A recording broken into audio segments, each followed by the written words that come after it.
আমি না ভীষণ একা। কতটা একা জানো? ওই আকাশের চাঁদ যতটা একা, আমি ঠিক ওর মতো একা। হয়তো তারারা আশেপাশে থাকে, সেভাবে আমারও মানুষ অনেক আশেপাশে থাকে।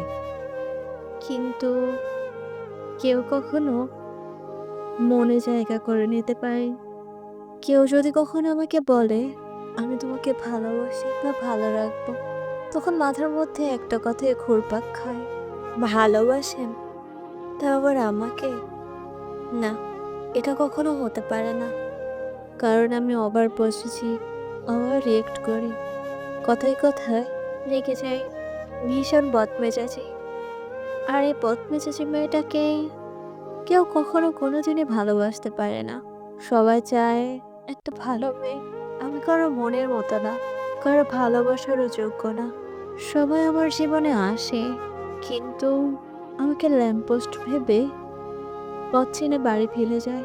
ল্যাম্পপোস্ট যেমন তার আলো দেখিয়ে মানুষকে বাড়ি ফিরায়, পথ চেনায়, ঠিক তেমনই আমি।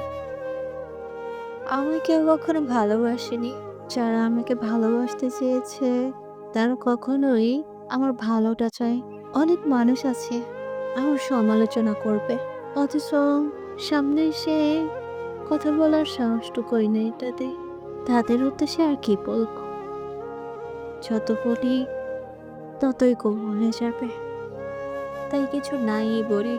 জীবনের উপর আমার কোনো অভিযোগ নেই, কারণ যারা পথ শিশু, আমি মনে করি তাদের থেকে আল্লাহ আমাকে অনেক ভালো রাখছে। সবসময় একটা কথা মনে রাখা উচিত যে মানুষ মূলত একা।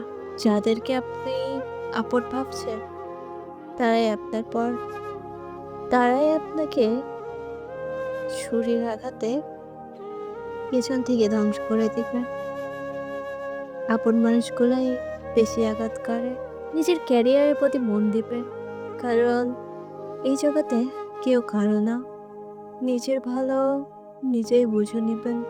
সবসময় জীবন নিয়ে সিরিয়াস থাকবেন, খুব কম টেনশন, আর খুব মানুষের সাথে খুব কম ঝামেলা করবেন। যত চুপ থাকা যায় চেষ্টা করবেন, দেখবেন আপনি ভালো থাকবেন। আর যত চেষ্টা করা যায় মানুষের পেছনে লাগবেন না, মানুষকে নিয়ে কটু কথা বলবেন না।